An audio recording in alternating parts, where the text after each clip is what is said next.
I'm at the right spot. I'm not sure if anybody can see me.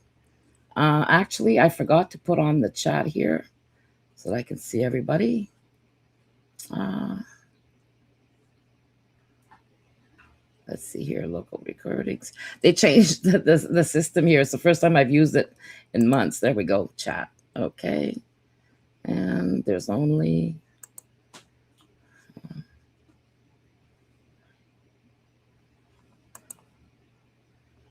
Okay. All channels.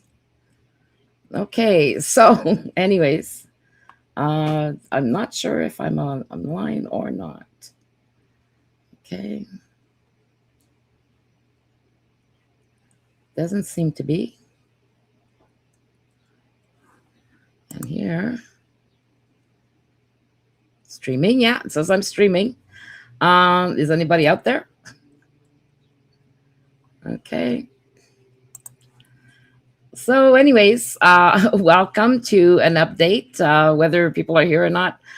Oh, there's Claudette. Okay, thank goodness. I wasn't sure if this thing was working at all. But anyways, I'm glad to be able to come back. It took me a while to give you an update because of unforeseen things that happen. But as you can see, I'm doing very well. For those who don't know my story, I was diagnosed with, I'd been sick for quite a few years, didn't know why. And nobody told me since the end of 2021 that I might have lung cancer. So, of course, I found out in September of last year, 2025, that I had stage 4 lung cancer. They didn't know what type it was or anything. But anyways, I'm seeing that my screen is actually going back and forth, zooming in and out. So I apologize for that. It's another thing I forgot to fix. So anyways, long story short, I started, how could I say, I ended up having 4 biopsies, 2 to the lung because the first one failed. The first biopsy I got, they said that my tumor was benign. My doctor did not believe that, so she had me do a second biopsy, which then the doctor performing the biopsy actually collapsed my lung. And it wasn't a pretty sight, let's just say. So anyways, I'm just going to try to fix something here because it's driving me absolutely stir crazy when I see myself go, when I see the camera zooming in and out. So I'm just going to launch this here and fix it so that I can actually stop this shaking. Okay. And I apologize for any inconvenience. Okay, remove the focus. And I'm just going to touch it a bit and apply. And let's see. Yeah, okay, I'm not bouncing around anymore. So I'm just going to shut this down and minimize that. There we go. So anyways, they started off with lung cancer. Then they said, okay, well, now it's in the lymph nodes as well, near the lung. And it was fairly big. And so when I finally had a PET scan, the PET scan also showed that I had other lymph nodes that were infected towards the kidney. And then the kidney had a huge mass on it, as well as within the pelvis. And I had metastases to the brain. So every time I went, they gave me something new, right? So it was like, it was forever. Now I have 7 doctors, okay, that I work with. All depending on, they all treat different things. So it's kind of freakish in a way. because they tell you you have a care, a cancer care team, but none of them really speak together. Okay. So I have to, let them know what's going on with certain like different things, like with the lung, what's happening, and then the brain, and what's discovered with my MRIs, and then the CT scans. But the good news is that once I found out that I had cancer, it was because I had gone I had a problem with my gallbladder, and I've been having problems for years, and I needed an operation, but I was too overweight. And I thought, okay, well, now I'm going to lose weight. So I put myself on a keto diet, and started doing fasting, 3-day, 16, 8, and then the 24-hour fast, and then 48-hour fast. And then now I'm finally doing the 72-hour fasting. So by doing the fasting, it actually started killing off cancer cells. So by the time that January came around, some of the cancer had already diminished from the first PET scan that I have. So now, when I had my first PET scan, they had no hope. So the lung doctor that I had could no longer treat me. So she sent me off to an oncologist. So the oncologist, when Dennis and I seen him and his assistant, he said, you're coming to Juravinski, which is in Hamilton. He says, and, maybe after he had looked at my results from all the scans and the MRIs, he said, we'll save you, the traveling time from Six Nations to Hamilton, and I could refer you to another one, a colleague of mine in Brantford, so you wouldn't have to travel all this way. And then I asked him, I said, I don't feel like I'm somebody dying of cancer. I said, you're talking to me, and I could see the look on his face and his assistant's face, right? And it was like doom and gloom, right? And this is the first time I'm meeting this doctor, and it's going, oh my God, he's ready to throw me in the coffin and bury me 6 feet under, by the look on his face and his attitude. And they really don't know what to say to you, right? So it's kind of a really weird sensation when you're there. And it's like having an out-of-body experience. So finally I told him, I said, listen, I said, there's something that could probably be done. And I said, if I do nothing, how much time do I have? And I basically kind of got that from my first lung specialist for the cancer in September. But I want to see what he'd say as an oncologist. And he said, well, if you do nothing, he says 6 months. And I went, okay. So I guess, since everything that you've read, that would start off from September to now, which brought me to the end of January. And I thought, okay, so now this is November. This was the end of November, actually, when I saw him. So almost. So anyways, I'm thinking, what do I do with this guy? Do I go to Brantford? Do I stay here? But because what I didn't mention is that in October, I'm all over the place here, but in October, I had already gotten the beginning of the first week in I think November 1st, I got the first treatment of radiation, which is from the CyberKnife technology. And given that I had background in proton therapy for cancer centers, I researched it overnight, and then made arrangements with the doctor. And my doctor is Dr. Beers, and he's absolutely wonderful. Okay. Out in Hamilton at Juravinski. So anyways, he had told me, he says, you got only 4 tiny, brain metastases. He says, I could get them all in one shot. And so I said, okay. I said, the brain, I'm more worried about the brain metastasis than I am about the rest of the body. So if we can take care of that, that'll be really good. So it was like no time flat. They did everything. They made a mask for me, and what they do is they put a thing on. They do the shape of your face, and you're kind of tied to the table when they do the radiation, and to just the spots, right? So it was pretty cool. I was pretty interested in that, considering that I knew all about laser therapy, and Cyberknife was new, and I wasn't too sure about that at first, but then after researching it, okay, let's go for it. So, anyways, he took care of the metastases, and I've had no problems up until March with the brain metastases.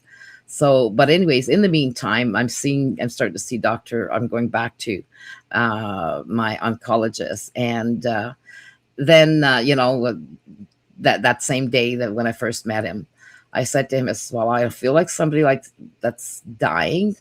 Um, I said before I couldn't move, go more than 10 paces without having to sit down.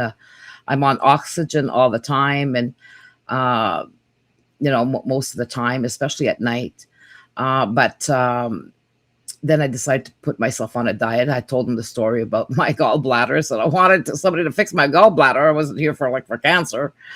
And now nobody cares about my gallbladder. They just care about the cancer. On my gallbladder, I have a stone. Now it's 3/4 the size of my gallbladder, and I was having pains from that. And they were just horrendous. And then I was spitting out blood and coughing blood. And that's when I went to see my doctor about wanting to get an operation for my gallbladder, thinking that's where it's coming from. They said, no, that's got to be lung. Sure enough, you know. So anyways, when you look at my first CT scans, PET scans, the mass was big enough. And now it's 2/3 gone. Okay, there's just a little bit left in the lung to take care of, and that's since actually January. But before I was taking urolithin A and astaxanthin that I showed you, and I cleaned up when I had decided before September to go on a diet, to put myself on a diet. I actually lost 50 pounds. And and then I lose 50 pounds, and then I end up with, lung cancer, and no operation for my gallbladder because they didn't want to touch it because we needed to deal with the cancer first. So that's how it all started. But anyways, in the meantime, I had started taking urolithin A, which is what I told you about.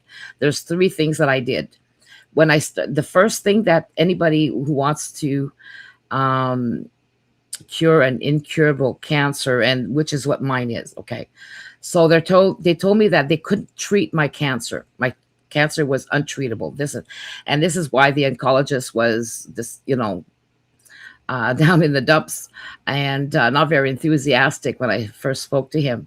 And he says, you have a rare cancer that is KRAS G12V, and there's nothing to be done.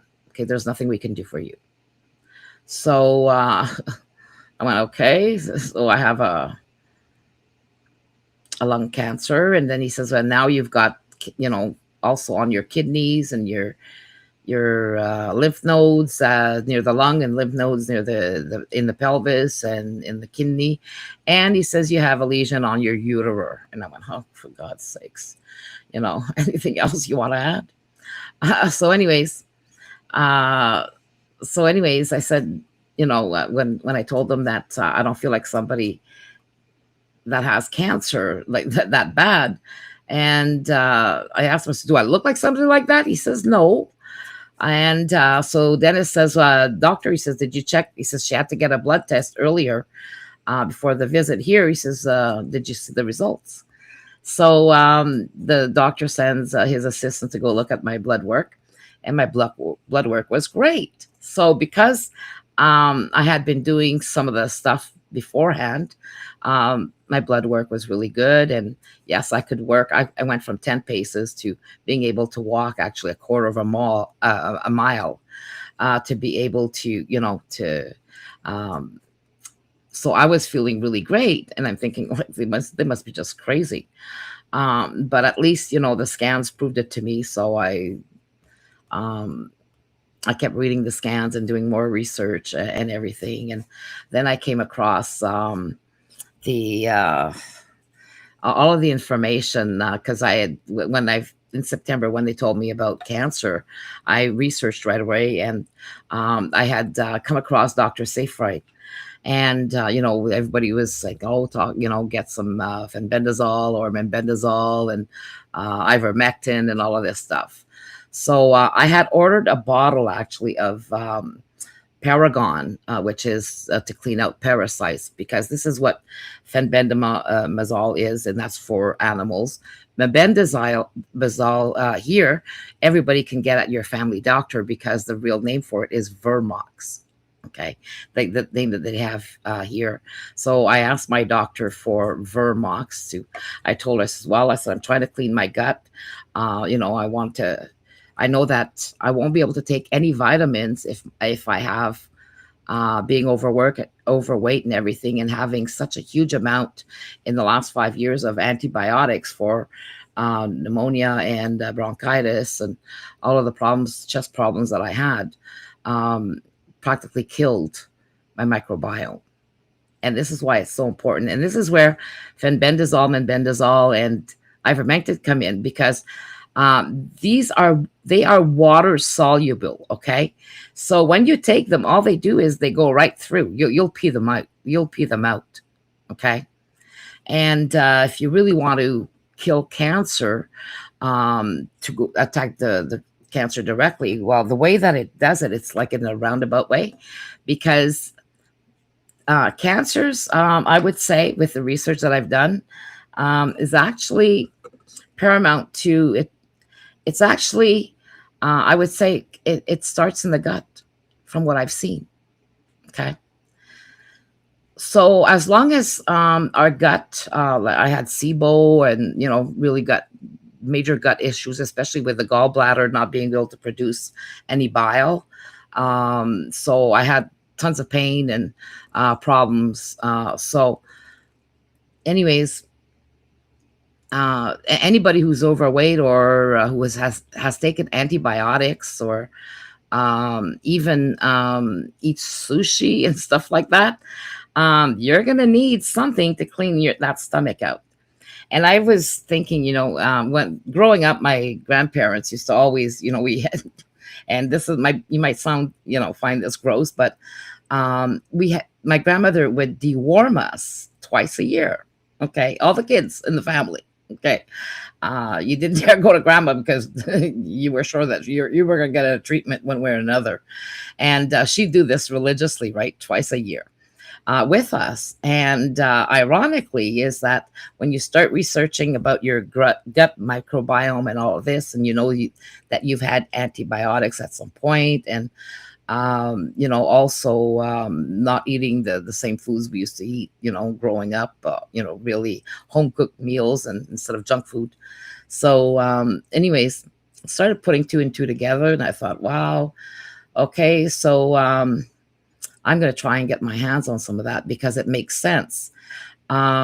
So I had done some research on C. difficile, and sure enough, I got quite the education there in all the research for C. difficile. So I thought, okay, well, I want to make sure that I get cleaned up. So I found out that mebendazole is actually called Vermox here in Canada, and your family doctor could give it to you to kill parasites and a good deworming. So anybody who wants them, you just have to tell your doctor, I want to get dewormed, and they might look at you strangely because even the nurses at the hospital had never heard of deworming a person, which kind of shocked me my last bout in the hospital. But yeah, a lot of gut bacteria gets damaged with what we do to our bodies, and it was quite the education. So anyways, I started by cleaning out my gut, and then I thought, if I'm going to be spending money on supplements, if my gut isn't clean, my liver won't be, and my body won't be able to produce the supplements that I need It won't be able to convert the food into what I need to have a healthy gut. So I need to change things. So, and that's what I did. So it started there. So anybody who takes ivermectin and fenbendazole or mebendazole, that's what you're doing. You're cleaning out parasites. You're cleaning out, and then the fenbendazole or mebendazole, aka Vermox here, is actually a dewormer. So you take one pill, and then 10 days, 14 days later, you take a second pill just to make sure you got everything out.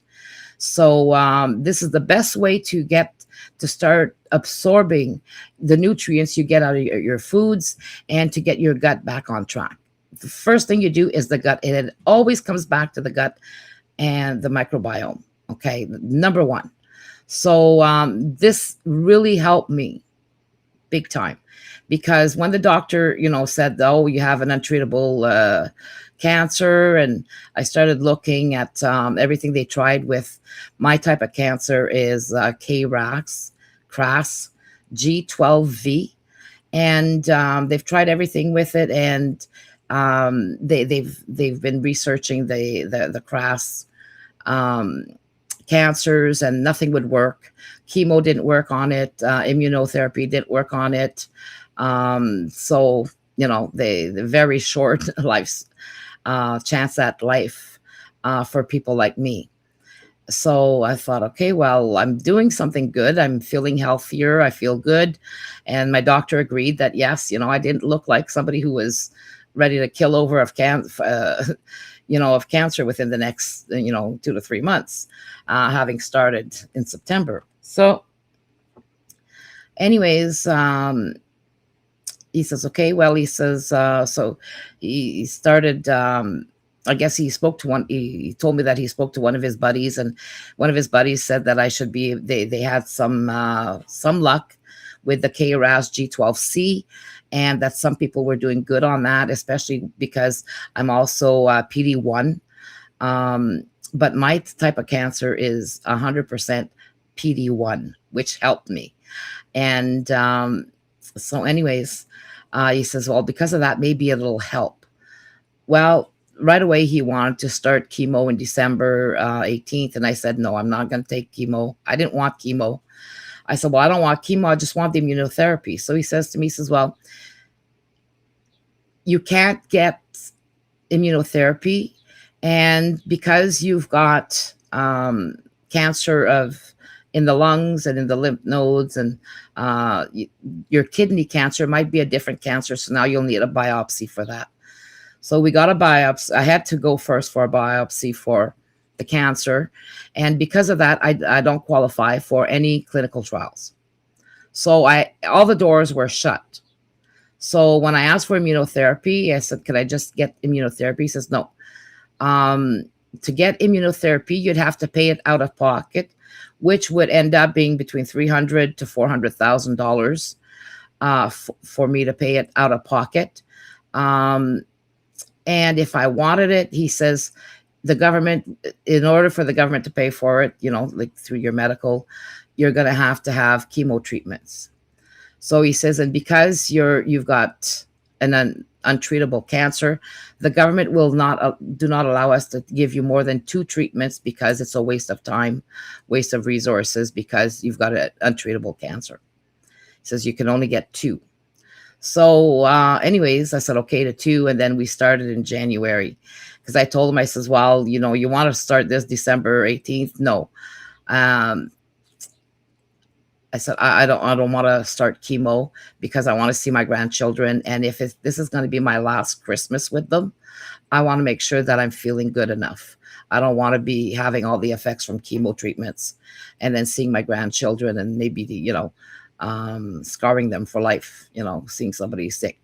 So anyways, he says, oh, your words, not mine, meaning he was hopeful that this would work, the chemo would work with immunotherapy, because of the KRAS G12C having some luck with some of the patients. And we're not a one size fits all, right? So it might not have worked on me, but actually it did. Okay. So as far as having cancer pain, um, I did have some cancer, some massive pain from the pelvis lymph nodes that were swollen, and that went away with I have to be honest, it went away with the chemo treatments and the immunotherapy.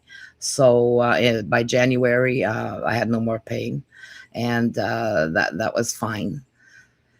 So, anyways, coming back to my type of cancer, now I found a way. So I have to release this out to the public because a lot of people are dying with my type of cancer, and because they're saying there's nothing you can do. So now they're going to be able to see that, yes, I'm doing great, and my doctor is really pleased with this, right? Now he's really involved. My oncologist has got a totally different attitude now, and all my doctors are saying, once they see my results, they say, keep doing what you're doing. Same with my brain metastases. They're actually everything's stable. And my last CT scan, actually, my in my lung, it's still it's stable there, and the everything else was reduced, and my kidney, the cancer on my right kidney, actually was reduced by 2 centimeters. Hang on, I'm just gonna. That's my mother. Anyways, so now we can. I can prove. I was waiting to come back to give you some information on this for all the latest results that I had. So I want to have the proof that I could show, and then also go to the media with this, because there's a lot of people who are trying to cure incurable cancers. And I know everybody says ivermectin and fenbendazole or menbendazole, and I'll tell you something. For me, that wasn't financially, it was an option for me, okay, to go that route. But I came across what we called astaxanthin, okay, and I've posted the picture in of the bottle, and I've been taking this religiously. And that is actually, you should see my blood work is just beautiful, and it's curing a lot of stuff, and it's good for people for diabetes and everything like that. So I decided to use myself as not guinea pig, but I mean to take I want to take the chances, because I figured, okay, well, if I'm going to die anyways, well, I might as well try something. And I came across this Dr. Sam Shepard. Okay, Shepard. And he was just unbelievable. So I put Dr. Seyfried's stuff together, and then Dr. William Davis. Okay, Dr. William Davis. I started creating my own fermented yogurt, and that really cleaned out my stomach. So now I ferment my own yogurt, and it's actually great. And so now the stomach's working great. I no longer have any pain, gallbladder pain, because then I use Tudka for that, or bile salts. But the astaxanthin is actually algae, and guaranteed they use that for Ozempic and all of those things. These are probably some of the ingredients, because algae is actually extremely good. And this here astaxanthin, the one that I buy, is made from it's Iceland. Okay, it comes from Iceland. So the story behind that is really amazing. And then Sam Shepard had a really bad blood cancer, and he worked with DARPA, and he has access to everything. And if you listen to his story, it's really, really amazing how he's the only one with a patent on astaxanthin. And I watched all of his videos and listened carefully. And with the urolithin A, though, the urolithin A was actually great, because how did I come across urolithin A? It's because of Dr. Seyfried. And he was talking about this medication that the farmers had developed, which is called Dawn, and it helps people not be so sick during chemo treatments. And I'm thinking, oh my God, I was actually glad. I'm glad in a sense, because I have background in cancer research and all that for proton therapy clinics. Um, I've decided, okay, well, now I want to know more about the cyber knife and radiation and all that. And I can't believe that, they're making kids go through chemo, and, there's such bad side effects and everything else. And it is poison. So, anyways, I thought, okay, well, the best, am I disappointed that I have cancer? I'll tell you, I have not shared a tear yet over all of this. Okay. And I refuse to, because I'm the type that, give me a problem, I go into find a solution mode. Okay. So I find the solution. And that's my solution was the urolithin A, the akkermansia, which is to replenish my gut microbiome, because that helps clean the gut.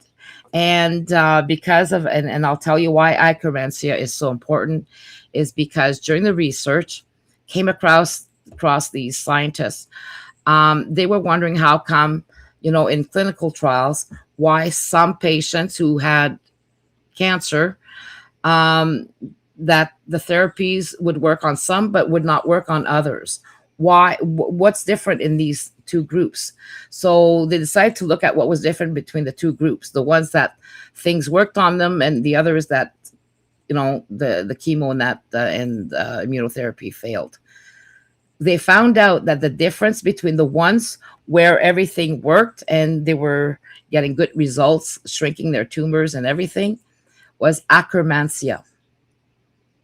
So that should go ding, ding, ding, ding, ding into everybody's brains. So the first thing you need to make sure is to replenish your gut microbiome with akkermansia. And that is actually pomegranate. So if you don't have enough akkermansia, this is where you start taking urolithin A. So when I did the research and listened to Dr. Seyfried about the sugar and all of this, I went, okay. I came across where they had the Dawn, where they tested Dawn to make sure that people had less side effects with the chemotherapies and all that. Well, they found that urolithin A outdid the Dawn. And Dr. Seyfried was saying that, this Dawn medication would be really important to cancer patients because of the side effects of chemo. And however, the pharmas make it so expensive that you can't get it. Okay. It's astronomical. The costs were now the pharmas were in control of the Dawn, and good luck getting it and, trying to pay for this. So when I saw urolithin A actually outdid the Dawn, I thought, okay, well, I'm gonna try this. And sure enough, it worked. And I'm a perfect example that urolithin A works. So I told my doctor, I says, we're doing something amazing here. The rest of the people worldwide need to know what I did for my KRAS-G12V, because there's a lot of people around the planet that have that, and they're telling them there's nothing they can do. Well, yeah, there's something they can do. I am proof. Okay. I'm proof that it works. So astaxanthin and urolithin A. So, I had to do a lot of research to get through that and to see, what the outcome would be, how are they using it, and so on, and the misconceptions and everybody, again, with ivermectin and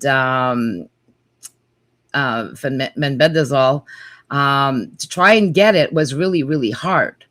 So to me, it made, I said, okay, well, so I ordered a bottle that had both ingredients plus a whole bunch of other stuff from the UK, which was called Paragon. But I wasn't even taken anywhere close enough to even do anything. So basically, when I looked at my scans after taking, 30 pills, it hadn't done anything. What really worked was, if you want to kill a cancer, do fasting. Fasting will kill any type of cancer, from what the research that I've done. But how long do you do it, right? And what else do you have to do in the meantime? Well, first you need to make sure that your gut microbiome, everything that you eat, will actually make the good vitamins that your cells, your mitochondria needs to be able to survive. And how does cancer start? Cancer starts through the mitochondria, cells splitting in half. Okay, because you're missing something. So my type of cancer, what it does is it changes. My liver is not doing, like, it's mutating into other things. So for me, it's glycine into valine. My body turns the glycine into valine instead of what it's supposed to do. So then it hurts my mitochondria, and the mitochondria is really important. So again, for me, is like, okay, well, um, I'm proof positive that these things actually work. My doctors are shocked. So my oncologist, I had to finally tell him, hey, I'm on astaxanthin, okay, and urolithin A. Um, and also for my lungs, once in a while, I'll take the rejuvenation. You can't see it here. And it's molecular hydrogen magnesium. So all of my blood work, this also helps, because I ended up, uh, my type of cancer uh, does well with, how can I say, with these things. So I made sure that before I took them, that I made sure that they would not, whatever I was going to take, as far as supplements, was not going to interfere with the immunotherapy. Okay. And then when I saw that urolithin A would help me during, big time, during chemo treatments, and then doing a keto diet would actually help me even better during my chemo treatment. So I had two chemo treatments, and one in January and one at the beginning of February, and that was it. And I've had 6 immunotherapy treatments since. So I got to go back. So now I'm okay for to keep taking immunotherapy for up to 2 years altogether. After which time, then you know, or whenever there's no more. Like right now, I can't say, oh, I'm curing my cancer. No, they don't allow us to say cure. What it is now is until I am disease free, then because cancer can come back at later date or whatever. And it makes sense that if you don't change your lifestyle, that yes, we tend to forget very easily that, oh, we go back to our bad habits. So, you can be disease free for a while, then you get back into the bad habits, and then it comes back. So, because a lot of the cancers do come back, they say, oh, you can't say, oh, this is curing you, because curing would mean it would never come back. But so I should be saying treating. Okay, I'm treating my cancer. So, I'm just glad that I didn't really listen and that I did the research. And but astaxanthin is pretty friggin' amazing. The thing is I'm with the astaxanthin, and it's as far as how do you dose this? Well, I take actually 96 milligrams. Okay, uh, I was taking 8 pills a day, which would give me 96 milligrams. But somebody who has cancer needs, as Dr. Shepard states, The cancer patients he's treated, that he's had with this, actually he would give double that. Okay, so 100 and is it 96 times 2? So I would need to actually take 16 pills a day, because when he did that, the person's cancer disappeared in 48 days. Okay, at that amount. But because I have brain metastases and I've had radiation, I have to be careful in regards to fluid on the brain. Because I'll tell you, the reason why it took me so long to get back to you is because I ended up getting a headache for 1 week behind the right eye, and getting this pressure, and I couldn't get rid of it. And then the doctors had told me, if the minute you start getting nauseated with a headache that won't go away, you need to go to emergency right away, and they need to perform an MRI right away to see, and to do something about the fluid on the brain. So if there's fluid on the brain, they have to give you what we call the dexta methazone. And anyways, this is a corticosteroid. So and usually no more than 6 within 3 days. But anyways, to reduce the swelling on the brain, the swelling on the brain would be 1 a day, okay, at least, and no more than that. When you're undergoing chemo, then they give you 2 for 3 days in a row, so no more than 6 during chemo to minimize swelling. So I ended up on March 16th going to the hospital for this. And what they did was, instead of treating, bringing me to get an MRI, I had taken a pill and called the ambulance, and figured I'll get, if you want to go to the hospital, you're always better off to take an ambulance, because the $45 being charged for an ambulance, you're not going to be waiting, you're not going to be risking your life waiting in triage, waiting to see a doctor and possibly dying in the meantime.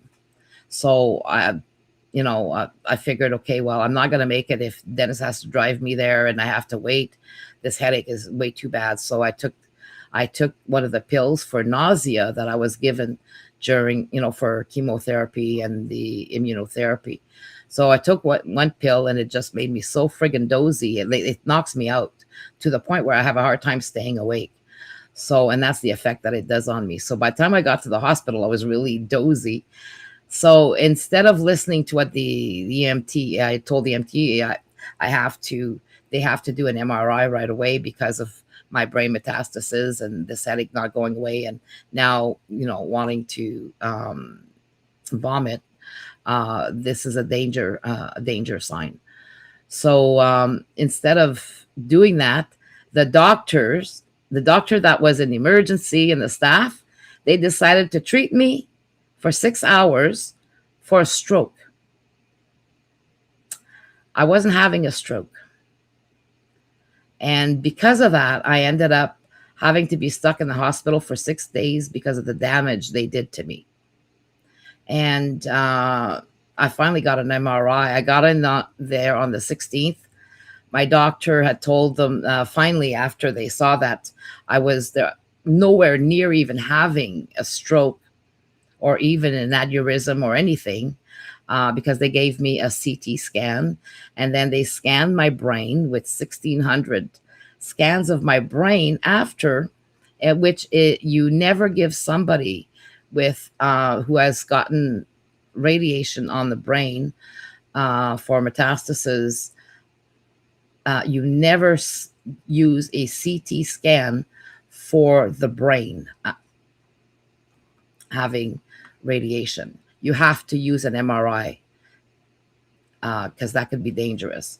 Now, because they took 1,600 pictures of my brain, because the first 800 didn't work, they had to take an extra 800 and then the rest of the body. So anyways, it's pretty interesting to see what happened anyways. But however horrific it was, the scanning, I ended up getting a seizure, a focal seizure, which was just here. And my cheek was going poof, poof, poof, poof, poof, poof, and I was choking on my saliva. But anyways, because I had a seizure, they thought, oh wow, um, uh, they started giving me medications for seizure and everything. And they had me so drugged up, it wasn't even funny. But anyways, now I have the medical proof that that was wrong, and couldn't figure out like why all of a sudden I have this seizure, and what's it caused by? Well, there's a lot of things that the medical association is going to have to answer pretty soon, because it took me 3 months, and what it did is it affected my speech, and you can see it, and you might be able to hear it now once in a while. I have a problem with this, it gave me a speech impediment, sort of. So, anyways, I'll pronounce things the wrong way, then come back and say, okay, say it properly. So I have a real problem with vowels.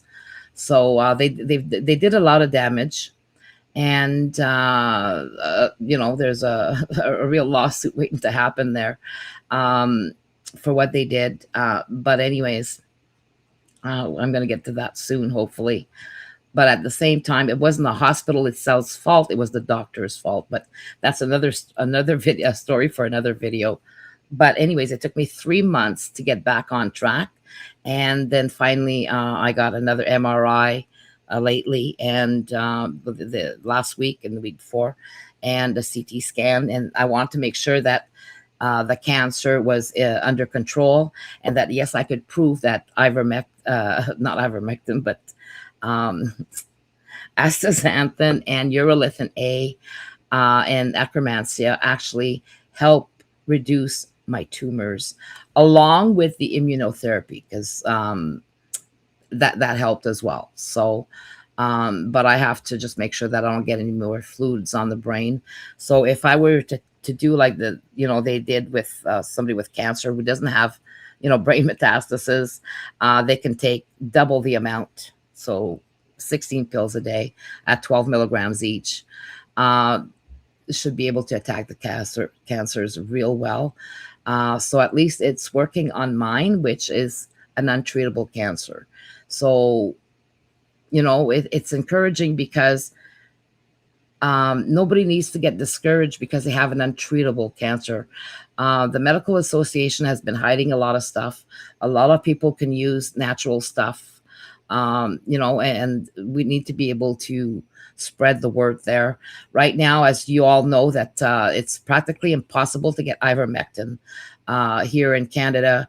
All of these good things, they actually remove off the shelves, from the pharmacies, stuff that we needed to be able to get before, that was actually has been proven to be safe in people for the longest time, and they've now removed. Well, my case, now I can start really hounding the medical association and the government in regards to what happened with my experience, in regards to mismanagement in hospitals.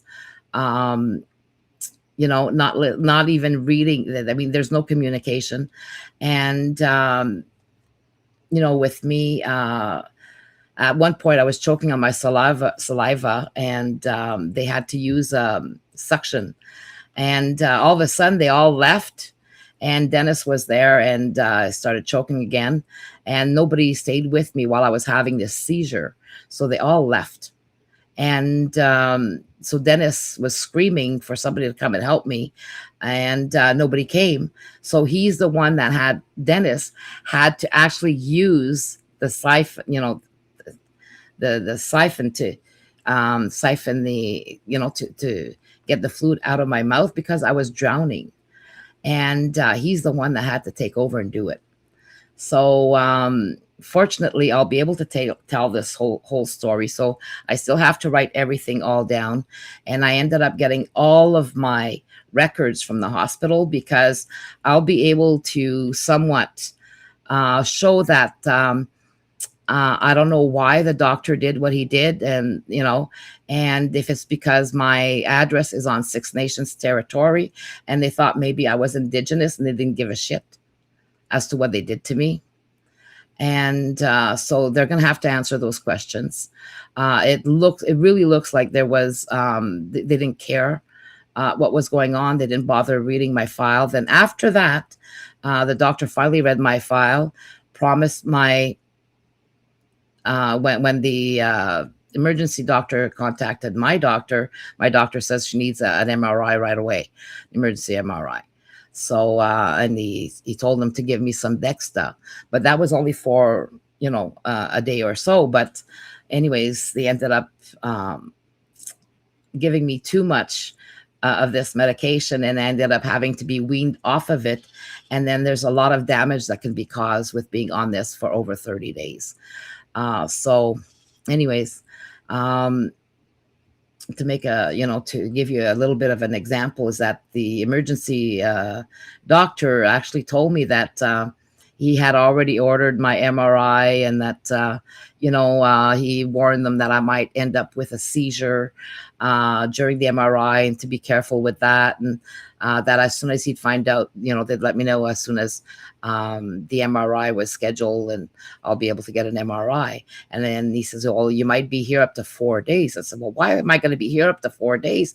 Oh, he says, "Well, it might take all that time for you to get an MRI." And I thought, what the hell? That doesn't make sense.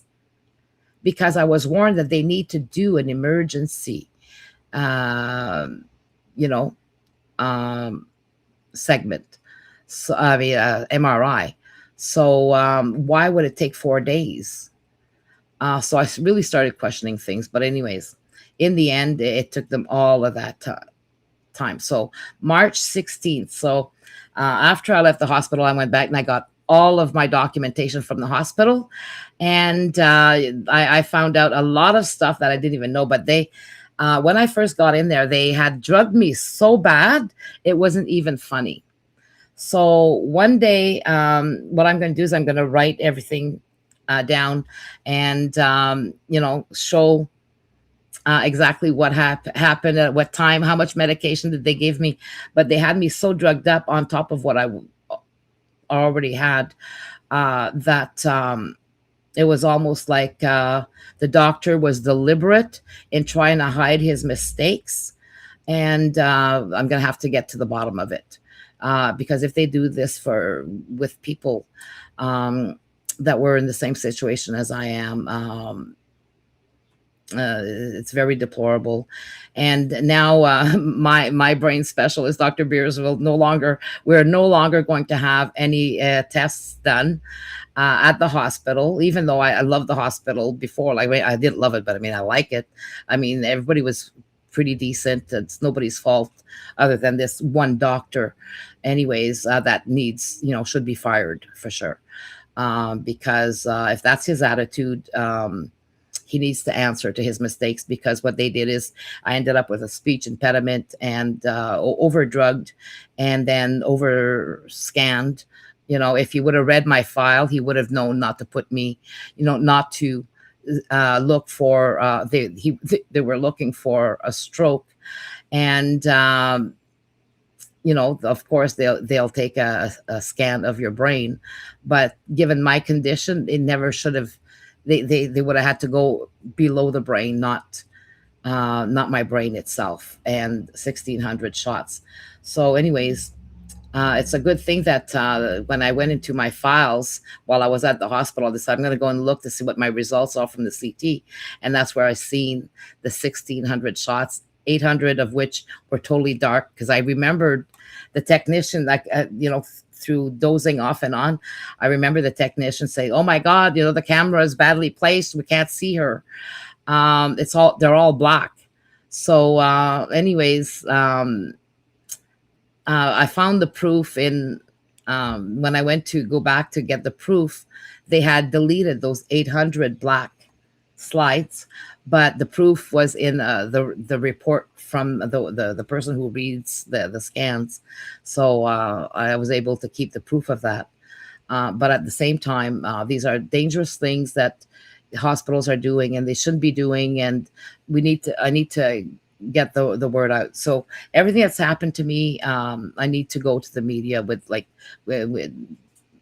media with this, and to tell people, listen, if you've got an incurable cancer, there's things that you can do that the pharmas have been hiding, and a lot of people don't know about, even doctors. My oncologist is actually old school, and if it wasn't for one of his buddies, telling him try this regimen for her, but I can say, okay, yeah, I did get 2 chemo treatments with, and then the immunotherapy with that, and so now my cancer is, it it's very positive with what's happening. It's not totally gone, but we're getting there, and the brain metastases are stable. My brain surgeon is really, my brain doc specialist is really upbeat, and so is my oncologist in regards to my results, because it's like, wow, okay, it was untreatable, and nothing we can do, and you can't even qualify for clinical trials, and there's nothing you can do, and good luck with that type of thing. But it's all changed. So I remember a young man who was on TV here in Ontario, and he's got an incurable disease as well. But there's something, they were saying that it would cost him $1 million, and he's a young father, and he needed to go to Florida, but it would cost him that, and the government refused them. So in Canada, we do not have the right to try.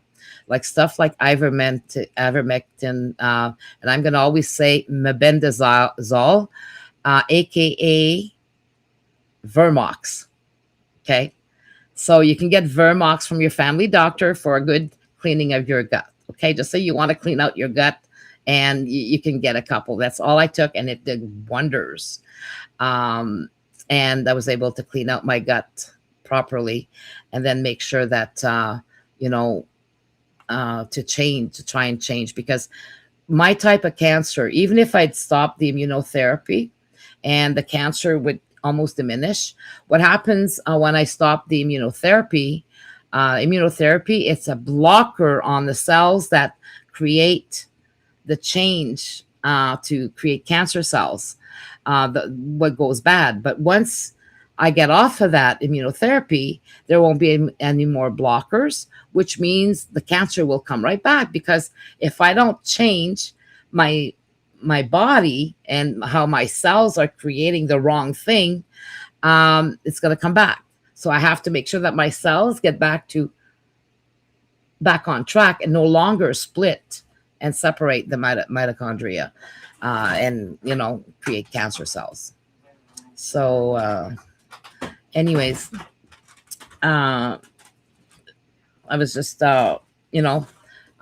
with me, I just got my results a couple of days ago for my CT scan. That's why I waited so long before coming back to use, and then it took, like I said, 3 months. So now I'm here, and like I said, still trying to figure out how I'm going to cure my body. I just came down off another 72-hour fast, and like I said, cancer dies with a fast, and then you regrow new cells and new stem cells at 72 hours. So I'm trying to regrow new stem cells and get rid of all of the bad cells and create new ones. So eventually that'll happen. So I'm not going to count my chickens before I see that my cells are producing the right things. Now, the problem with Canada is that we do not have the right to try here. There's some things that they allow us, but very minimal. But you can't get anything unless you've already used their standard of care and you failed. Well, with me, by the 6 months they gave me, by the time the biopsies all came back and we knew exactly what I had, I would have been dead. Okay? Because it takes so much time. There's so much time wasted that somebody who only has 6 months to live will run out of time. When I repeat something, time it's because, you know, of the wasted time. So now, Sherry, you're saying, how often do you do the 72-hour fast monthly? I should be doing it monthly, okay? But I couldn't do it for a while because I was on the Dexta what's the name here? For some, hang on here. I'm going to give you the right name here. Dexta. Where are my bottles here? Gandasartan, no, not that one. Dexta's Zamazole. Anyways, because I was on that for so long, it creates it keeps you in a extremely high level of cortisol, and so the keto diet and having to be in medicinal keto, creating those ketones. There's no way in hell that I could bring my system to that. So I had no choice. It's like eating, bags of sugar when you take those pills and what it does in your system. And then because I was on it so long, it created a huge inflammation. Okay. Huge inflammation. So in my legs. So then, they had to get me to see an internal medicine specialist.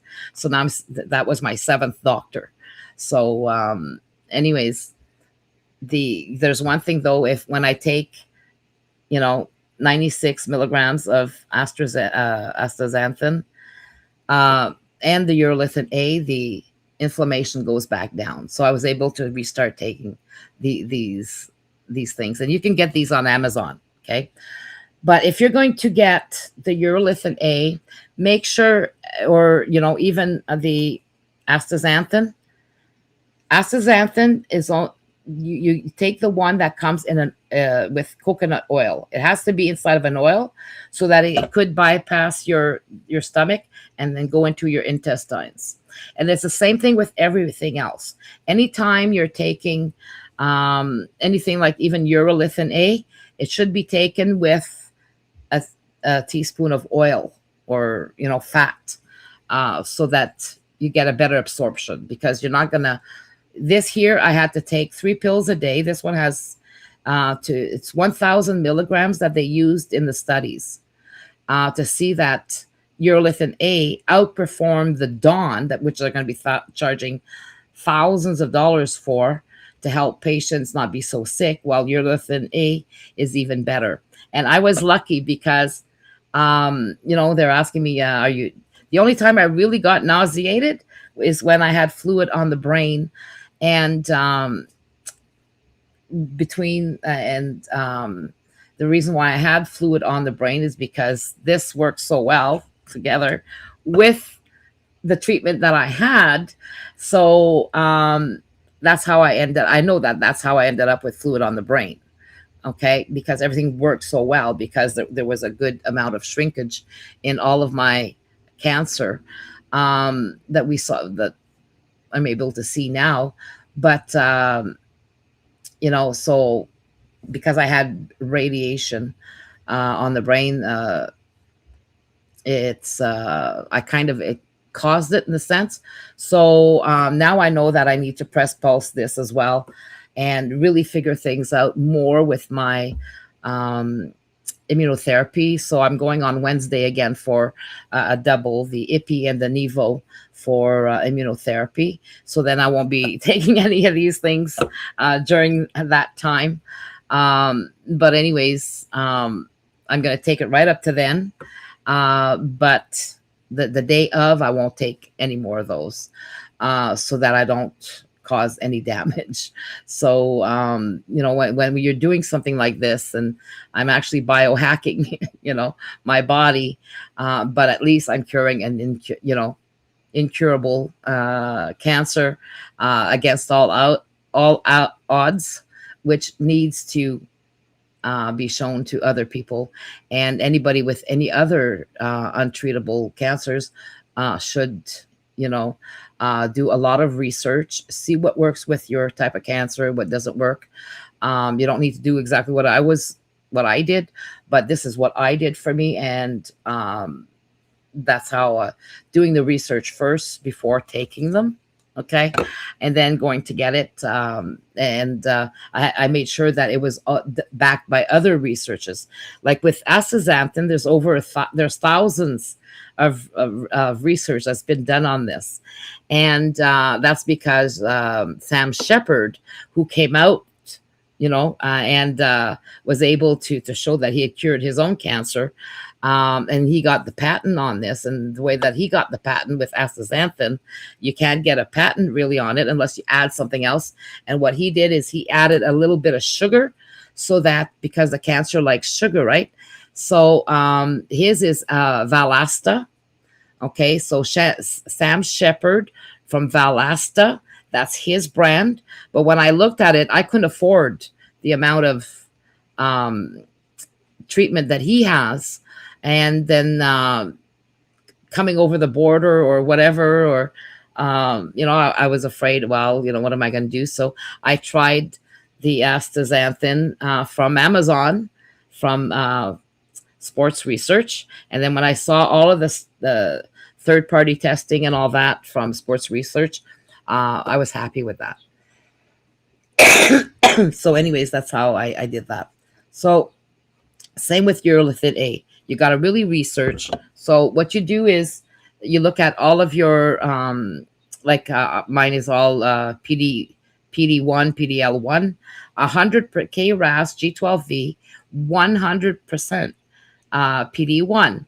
And then I didn't have any other types of mutations. Okay. No other types of mutations. So to me, that's a fluke, because other people can have different mutations. So you need to research all of the mutations from what I can see. So, I've been lucky. And because, we need to let people know, that there's things that they can do for cancer. And cancer is absolutely not, like, I haven't shed one tear over this. All of this yet, because I go into action mode. Okay, let's find a solution. And the thing is what I've noticed is that if you see the history and everything that they've been doing up to now, and look at the latest technologies and research, and especially with natural stuff, astaxanthin is natural. Okay. So is the urolithin A. Well, actually, the Akkermansia, it comes from pomegranates. Okay. And other things, and walnuts. So you can eat those and get your Akkermansia going in your stomach. So because of all this, children and other people will no longer need to suffer during their chemo treatments. These things help a lot. And the suffering could end. And for me, as far as I can see, is cancer is not a dead end. Okay. A lot of people have cured their own cancers. They've survived cancer. They've changed their lifestyles, and it's all about foods and everything else. So what I'm going to do is I'm going to show you a video of Sam Shepard, which is extremely important, because without knowing how all this came about, it's pretty interesting. Like, that we're not saying that your cancer is going to be cured in 48 days. What happens is a lot of people have gone through the chemo, have gone through the immunotherapy, and then it stops working, and then they go on to these things. But something happened before, even with ivermectin and fenbendazole. Okay, fenbendazole. They went through things first to try and get rid of the cancer, and then that came in to try and only use that, and thinking you're going to cure it only with that. Make sure to find out more, because those things are water soluble, so they're not going to be able to reach anywhere. Like fenbendazole or ivermectin will not get to my lung cancer. will not get to. Maybe the kidney might help because, I'm flushing it out. So, but as far as my lung cancer, my brain metastasis, well, good luck with that one. But it'll be good for different things, maybe. But at the same time, there's other reasons. So you need to find out the whole story, not just little snippets of, yay, I cured my cancer with ivermectin, or even me saying, hey, it's just astaxanthin. Nuh-uh. It's not just that. I changed my lifestyle. I do different things. I eat different things now. Even, how do you eat in the morning? Well, don't eat till noon. What do you do? So there's a whole bunch of things that come into play here. It's not just taking these and then I'm going to cure myself. No, I have to change my lifestyle, my lifestyle. So anyways, I'm going to do a share screen now with you so that we can proceed with this. Okay. So because cancer and, especially with brain metastases and stuff like that. And the thing is with astaxanthin, it also helps Alzheimer's and most of all the diseases will help this. And actually it's salt, sea salt. Okay. So you'll see that it's not major, but the story behind this is really good. So I'm going to share this. Okay, and hopefully this will work. And where am I here? Okay, here. Okay, let's hope this works. There's several topics I want to go through. Primarily, there's going to be two. But I want to explain a little bit as to what is astaxanthin. Astaxanthin is a carotenoid found primarily in algae, an algae species called Hematococcus pluvialis. That algae species has been known for quite a while, and it's been researched extensively in most universities that are familiar with algae growth and propagation of those algae cells.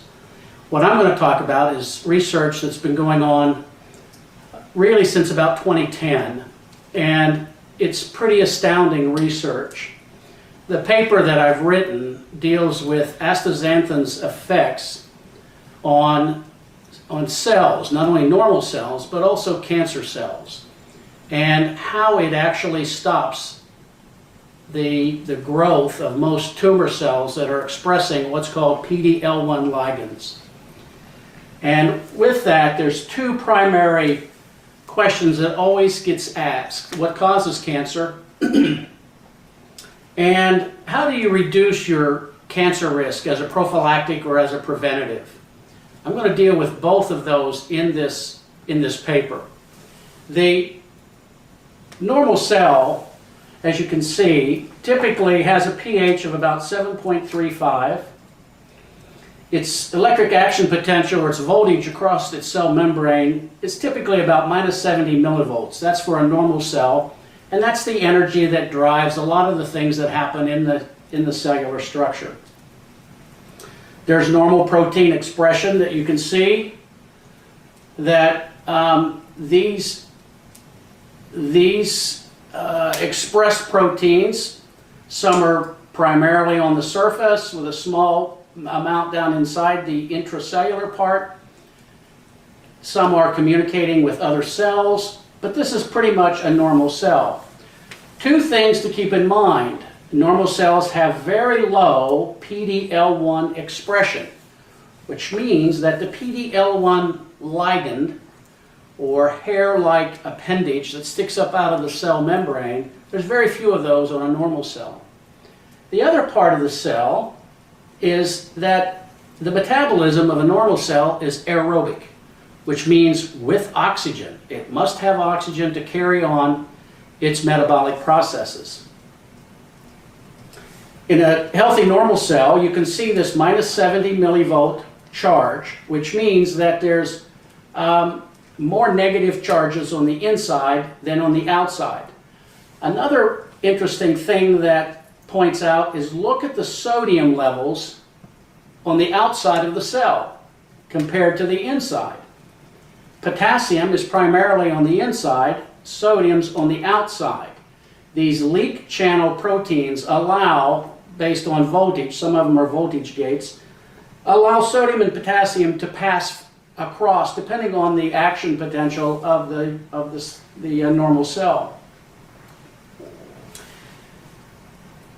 What causes cancer to form? This is absolutely extraordinary. What we found was that if you took normal cells and you did two things, you deprived that cell of oxygen and you created a hypoxia state of that cell, and you increased the level of sodium ions, a normal cell changes its metabolism from aerobic to anaerobic. All anaerobic cells in the human body are cancerous. We noticed that sodium ions would flow freely in. There's a much higher concentration of sodium ions within a cancer cell than in a normal cell. This had a tendency to reduce the voltage from minus 70 millivolts as the voltage drop across a normal cell to somewhere between minus 18 to plus 33 millivolts, causing the aerobic cell to become an anaerobic cell.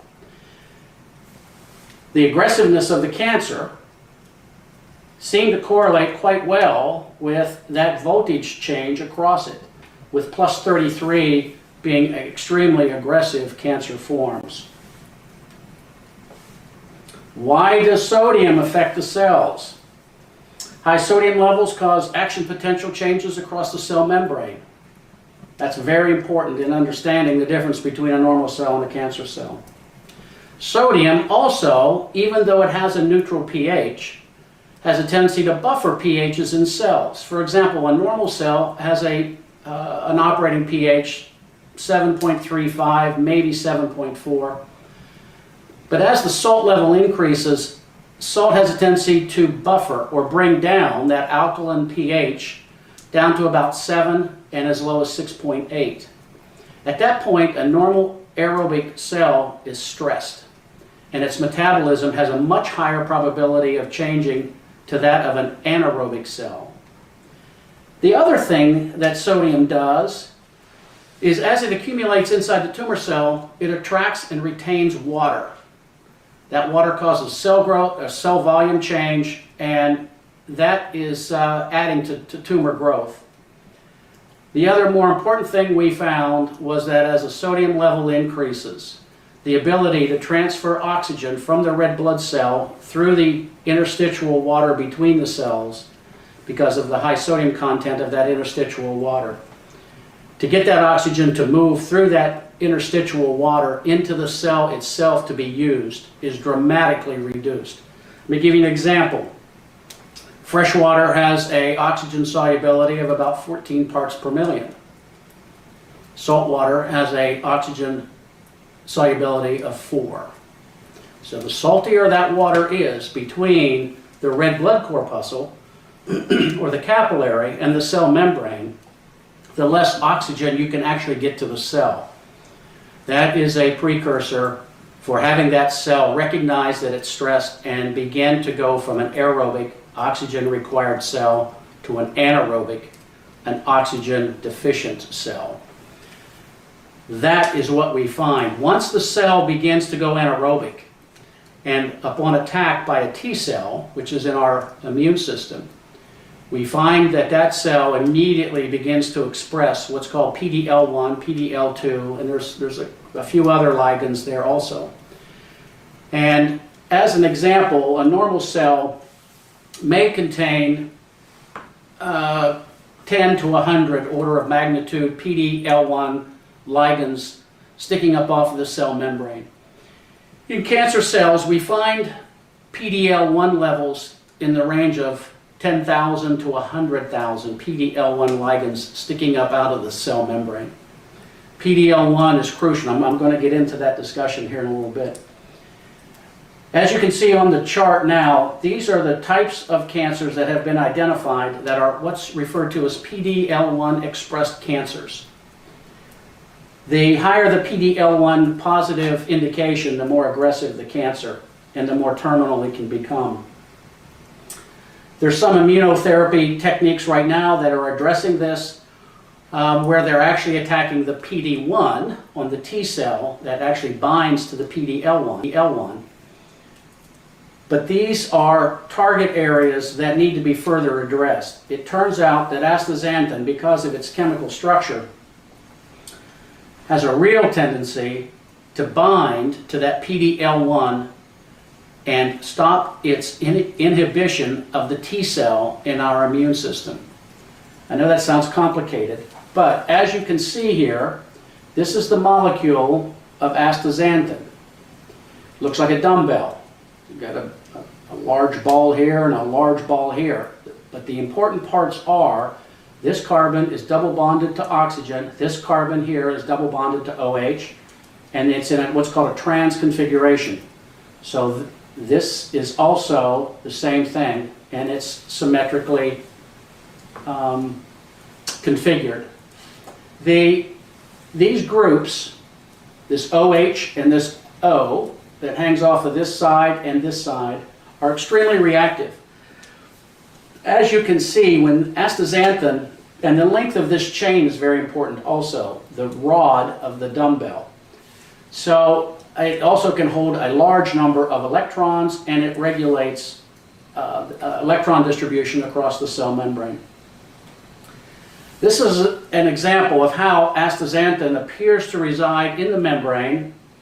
It is the exact length of a phospholipid membrane on most human cells.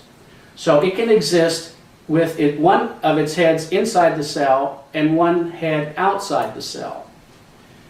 The other advantage is if this is a tumor cell, the tumor cell has expressed PD-L1 and PD-L2.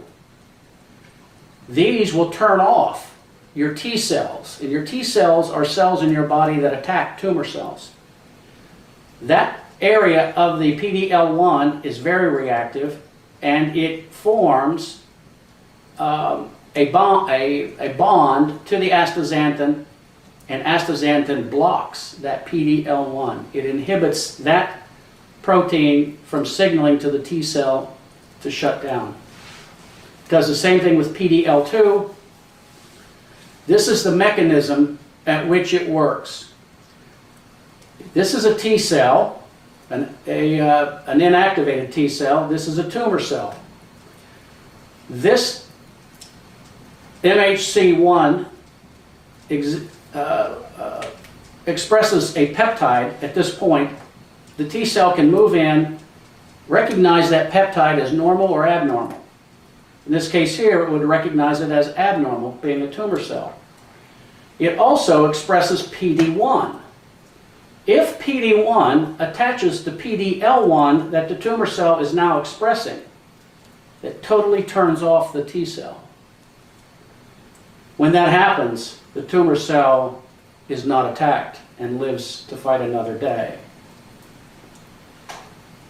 In blocking the PD-L1 using a PD-L1 blocker, astaxanthin is a natural one of those. You can see the T cell comes down, sniffs for that peptide. The problem is now you have an astaxanthin molecule that selectively attached itself to the PD-L1 and blocks this connection. Now the T cell does not get a signal to turn off and becomes highly active and immediately begins to secrete chemicals and enzymes that attack the tumor cell. I know this is a little complex, but I'll do my best here to describe it.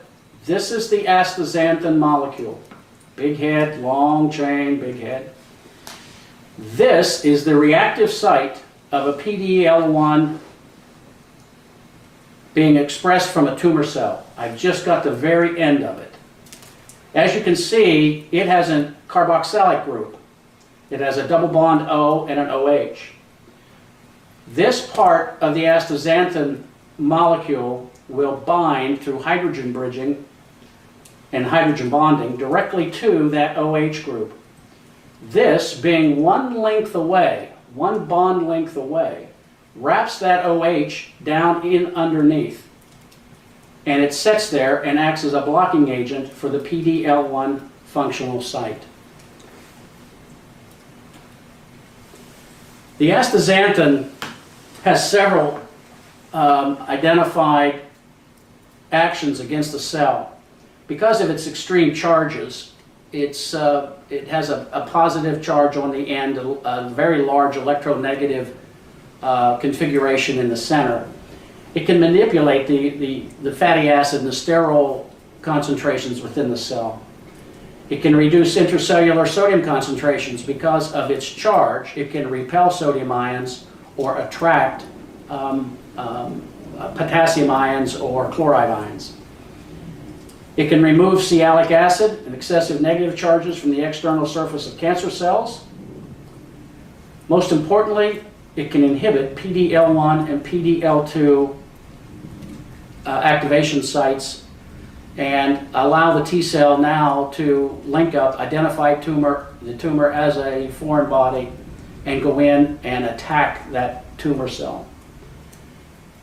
It can also correct intracellular and extracellular membrane electrical properties. It can change the pH, so that's very important. Most of the times, though, when a cell pH is changed to that of an aerobic cell, the cell normally doesn't survive. It usually will go into what's called cellular apoptosis, and in most cases it will be lysed by a T cell or another a B cell. It also reduces intracellular water accumulation because of the ability to reduce the sodium content inside the tumor cell. If you want to mitigate your risk of cancer with essentially no side effects, these are the things that you need to do immediately. Everyone can do these. It's reduce or eliminate the sodium intake by reducing extra dietary sources of salt. The more salt you take in, the more sodium you put in your system, the lower the solubility is of your interstitial fluid, the less likely it is that you can get oxygen to your normal cells. That's very, very important. Eliminate all sources of cellular hypoxia. That's why smoking is such a problem. Smoking does two things. Not only binds the red blood cells with carbon monoxide, it also inhibits, because of pH changes, that ability to transfer the oxygen from the red blood cell directly into the cellular structure through the capillary. The other most important part is that even with all of those in place, there's still the possibility that cells, daughter cells that are reproduced, may be produced in areas of low oxygen content. So even in spite of all this, we still run a probability of generating cells that can't get enough oxygen because of their location. And therefore, a percentage of those could be converting into an anaerobic state or into a cancer state. It's very important that you take astaxanthin or a PD-L1 blocker. The advantage of astaxanthin is that it has no side effects. The PD-L1 blockers out in the marketplace that are synthetic have some fairly serious side effects. But from a natural point of view, that's the material. Beta-carotene is another, and there's some other carotenoids. Vitamin A is very important, vitamin D. And with that, I'll close. Feel free to contact Missing Link at any time, and we can work through most of the problems that you may be experiencing. Thank you for your time.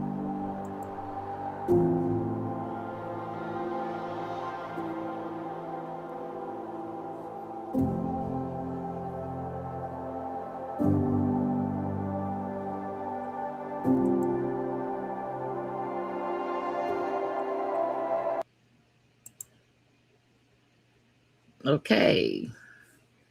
Now, Okay, I gotta get back to removing this here. Where am I here? Okay.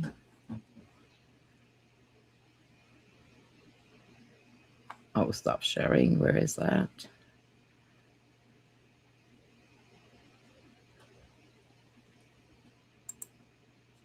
Oops. Not that.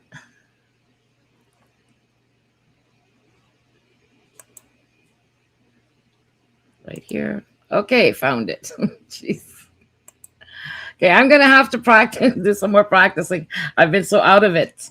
So, anyways, the moral of the story here is that salt and sea salt are two separate things.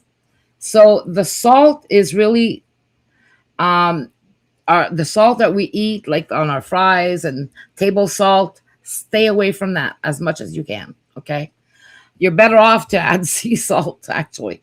So, anyways, the where it comes with the astaxanthin and what he was actually explaining is that the molecule, the astaxanthin, has an extra, okay, like an antenna, okay.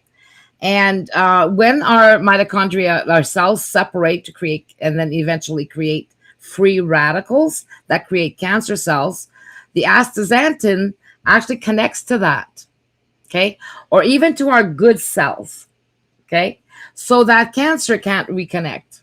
Those cells can't, those cancerous, which will become cancerous, those defective cells will no longer, get to it.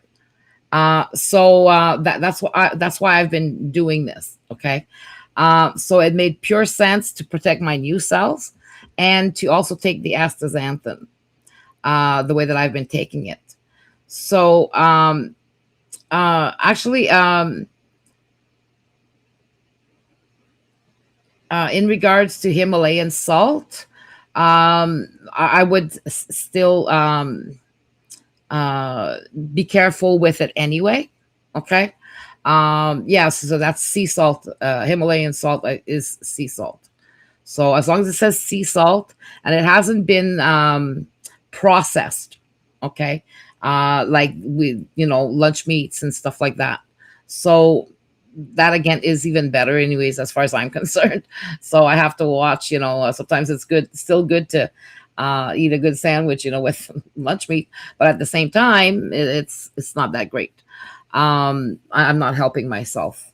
So, Midi, you're asking, what about Celtic salt? Again, it has to be a sea salt, okay, to be good. So, anyways, coming back to the astaxanthin, it has an extra, it has two antennas instead of one. And the thing is it has that extra molecule is what protects. And once the astaxanthin, in other videos that you if you want to watch his other videos, you'll see that it's explained. The astaxanthin will go right down and actually kill the nucleus of the cancer cell. So that's why cancer will come back or spread, or because it can't kill the nucleus. A lot of the therapies can't kill the nucleus themselves, but the astaxanthin does. Okay. So like, there's a Q&A as well that he does in regards to answering all these questions. And I was going to show you that. And I thought, well, first I need to show you this one so that you can understand the other one. And what I'll do is I'll come back and play a few tonight. So that if you want to watch those, please watch our Facebook page. And I'll replay those. But it's really important to understand that, cancer is no longer a death sentence. And I didn't take it as a death sentence either, because there's a lot of things that we can do. So my purpose is to be able to go to the government and say, hey, we have the right to try. And we have the right, my body, my choice, in international law. So everything that I've learned from doing the research in regards to the CPU, the Canadian People's Union, and our international law rights, which absolutely 100% supersedes our national laws, our provincial laws, and even city. Okay. Our rights are above those three: our cities, our province, and our federal government. Okay. The international Bill of Rights, okay, the humanitarian Bill of Rights at the UN. Canada signed on to that in 76, and so did the UK, and they are that is bound first. That's the one. It supersedes all the others. And until the people and the lawyers realize, and I've seen one of the lawyers actually finally admit that, oh my God, we're tied to the UK, meaning he didn't say that I was right, but I am right. And everything we've done will be proven right once they start opening up their minds and not focus on what Canada taught them in class when they became lawyers. But you know, constitutional lawyers, it's pretty sad when a constitutional lawyer will admit that he didn't read the Canadian Constitution completely. My answer, my question was, oh my God, can this be happening? Oh my God, my God, my God. I couldn't believe it. I downloaded it, you know, because I'm there. Oh my God, did he actually really say that? Yeah, he did. And it's like, how do you become a constitutional lawyer if you haven't read the whole Constitution? How do you pass your exams? The exam should be based on the Constitution entirely. So I don't know what happened there, but anyway, maybe just didn't understand or he bypassed it, but anyways, yes. Charles very much has the last say. Sean Buckley. Yeah. Sherry, Sean, I've been trying to get a hold of Sean, and I also spoke to Ted Kuntz about it at the time, because I was in between therapies and trying to get back on track from what the Brantford, what I suffered from this one emergency doctor at the hospital. You know, with as far as I'm concerned, is malpractice. So, anyways, I tried to get a hold of him and Bruce Party, because they'll have no choice but to admit that when I said, and then they watched my videos, especially, well, I know Sean Buckley was at one of Ted's presentations when I presented my videos, and my videos, I went twice, and maybe his name was just there and he never heard. But if you listened, you know, you should be able to admit that, yes, Nicole is right. 1982 was a fraud. It wasn't a fraud until 1997, when the Canadian government failed to host a referendum between the indigenous, the Canadian citizens. They had 15 years. Canada had 15 years to hold a referendum for Canadians, deciding who we wanted to have, the Crown or ourselves, as the final decision makers in our Constitution. What type of governance we wanted. Now, a lot of people say, "Oh, we need a republic." Well, look at the states. Their Constitution says, okay, the United States, it's we the people. Well, even though it says we the people in the Constitution, there's no mechanism for the people of the United States, to even be able to have final decision-making authority over anybody in government. They're fixed just like us, the Senate and their Congress, okay? Us, we have the parliamentarians and the senators, the Senate. So we're totally almost the same, because we only get to vote as who is going to be the leaders or the party that's going to be leading to make all final decisions over us. That therein lies the problem.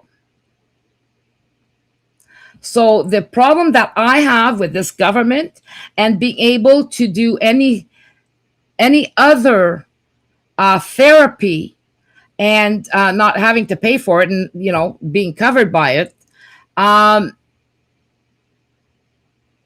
like we all should be, is the fact that we, the people, they say it's our country, which is another reason why Alberta or Quebec can never separate, is that the country belongs to over 40 million people and the Indigenous peoples.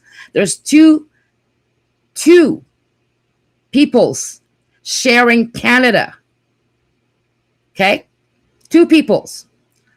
One, a people that we made a deal with a long time ago, our ancestors. Two, honor the treaties.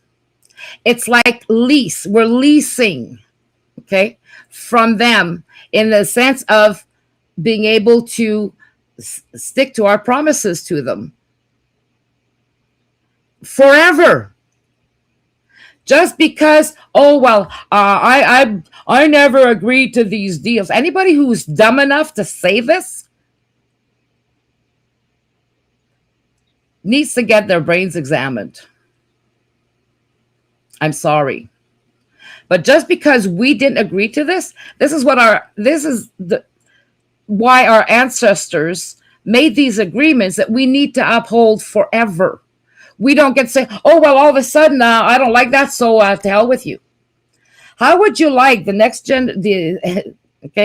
next generation to say, hey, you no longer get a pension, you no longer get nothing because I refuse. I'm going to vote so that you get nothing left after you've paid into these things all your life anyway. So how would you feel? And it just floors me that everything gets twisted out of proportion. Because when you tell the kids, they're telling the kids, you have to pay CPP and Canada pension, and you got to pay this, and so that we can pay for the old people, and the old people are what's drowning our country. No, that's not true. The old people created this country, made this country what it was. Now they're trying to destroy it. And if you think Carney is fighting for Canada, he's not. He's not. All we get in the deals that Carney is making right now is a chance to maybe get a job. Because all of those natural resources that he's negotiating, all extra, and it's going to public-private partnerships. Who gets to bring home all the money? The private investors get to bring in all the money, while all we get, they get our natural resources that belong to us, that can have us stop, instead of that at some point we may be able to get dividends instead of taxation. That's what we've been trying to get through to people for the last 15 years. I've been doing this for 18 years, but at least 15 years when we came out with a convention of consent. Well, not 15, actually 13 years. Okay. So, but since 2017, with the creation of the Canadian People's Union, we've been trying to express that, and people, it just goes over their heads. But it's the same rights that we have right now for anybody who's dying of cancer. Whether we have cancer that is being abused by depriving the people of the real cures, while the farmers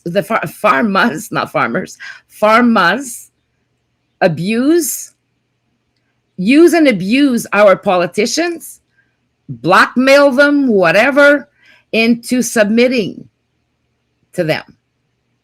But there's a way of fixing all this. Whether you want to hear it or not, it's up to you.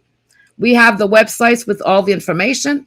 you can go to, the cpu.ca, or you can go to canadianreferendum.ca, read all about it there. But when it comes to cancer, we have a huge cancer in government and a huge cancer in human beings. And they're trying to keep us in fear. Well, I'll tell you, I haven't shed a tear over this cancer because there are solutions. It's no longer a death sentence. But in order to change our country and to get what's rightfully ours, the people have to get together. And there's decisions that have to be made. Everybody's got to put their egos aside. And what we all share together, our governance, it's not what Tom, Dick, and Harry wants. It's what's good for the whole, and that's how we have to look at. We have to look at the best for everybody, and it's not and it has nothing to do with feelings. Any law based on feelings is going to cause chaos in a democracy, in a people, in a country.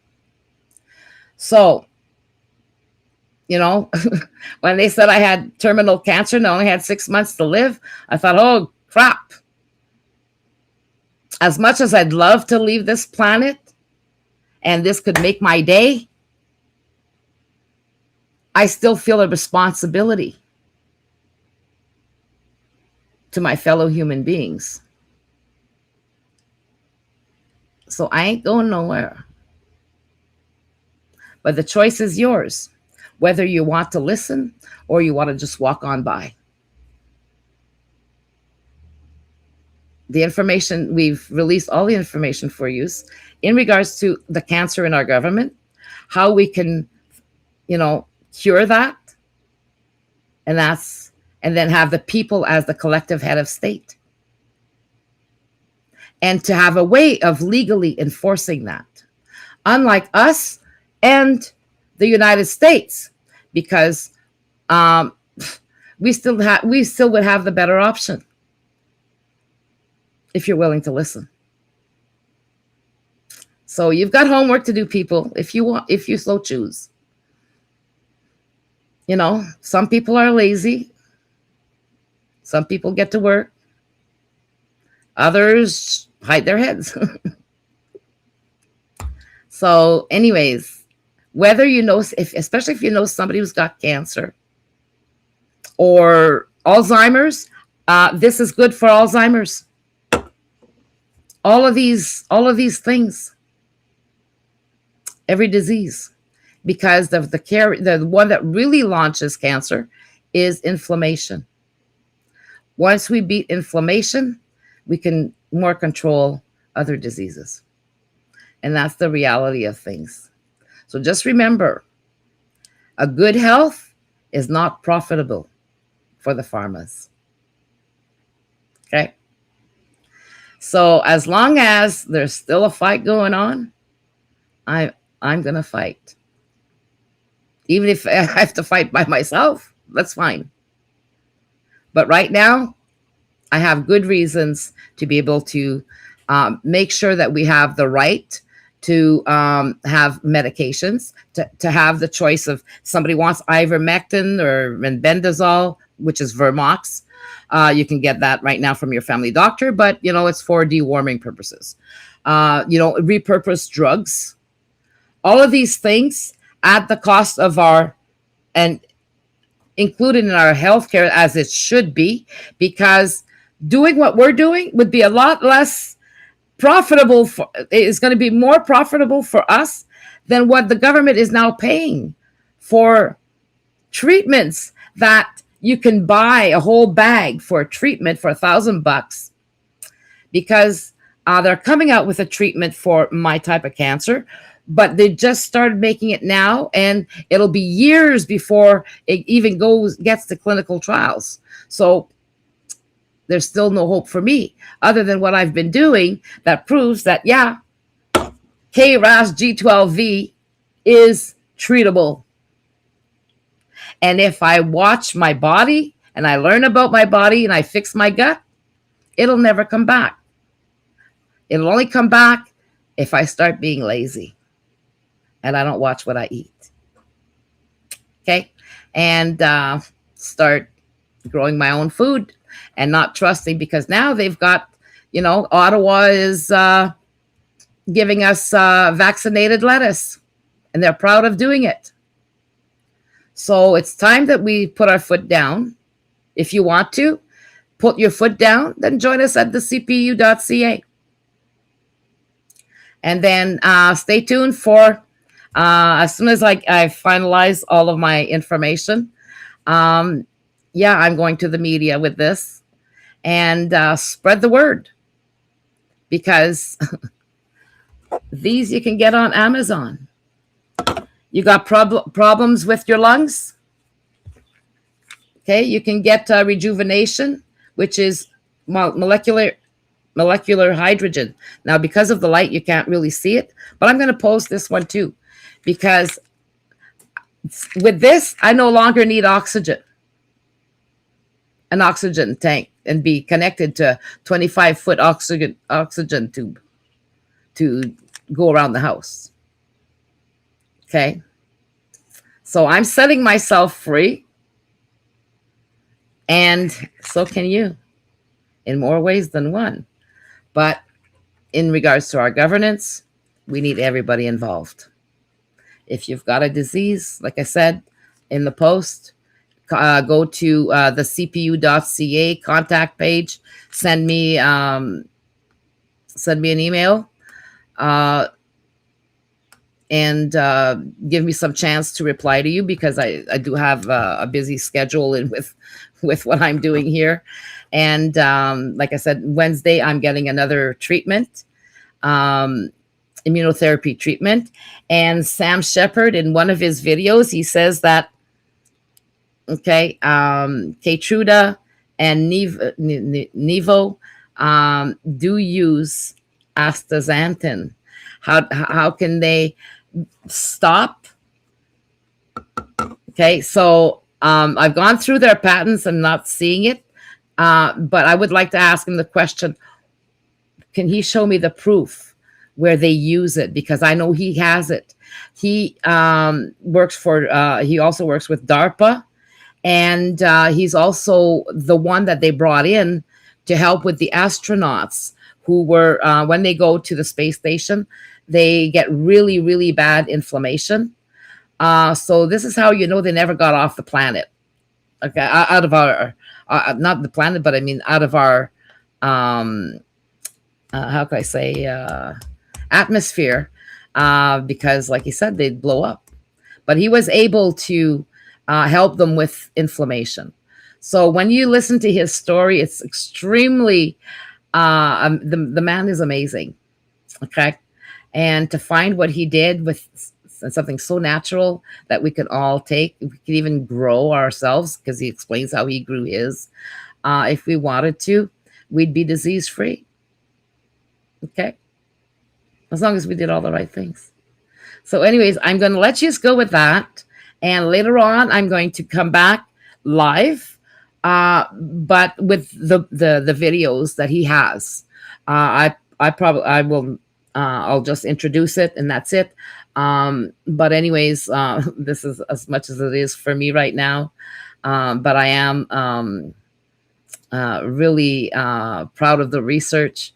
And listen, if I can cure my incurable cancer, or at least manage it and bring it down, then you know that the work that we did in regards to our rights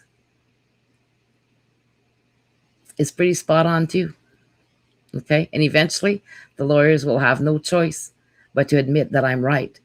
They might never want to admit to it, because then what does that say about them, right?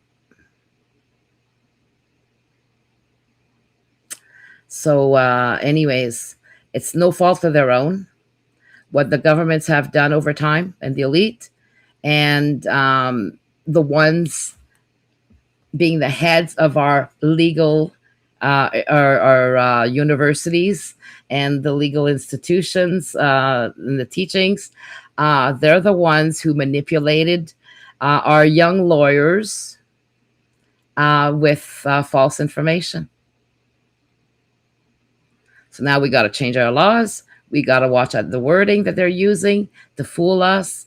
And if you were smart enough, if the rest of Canadians are smart enough and want to do the right thing, they know where to find us. The cpu.ca, okay, and canadianreferendum.ca. So we're still in the fight. I just needed some time to be able to make sure that I didn't listen to doctors who, freak out because when you say you got cancer, they don't know what to say to you. And to them, it's, they're old school, and they too listen to bullshit from the higher ups, from the medical associations. And they've forgotten how to do research and to why, they actually use the Hippocratic oath and who they owe that oath to. We, the people, not the pharmas or medical associations that are corrupt. So we can clean it all up. And a good dose of salt clears a lot up. Real salt, sea salt, can we can get rid of the microbes everywhere, and the how can I say malignancies of our governments and the associations. So goodbye. Have a great day. And yes, I'm back. Okay, love yous all, and this is why I stay in the fight, is because I truly believe, always believe, that the people will do right once they look into their hearts, set their egos aside, and do what is right for all. Okay. Once we start thinking about the whole, it's a lot easier. Bye bye.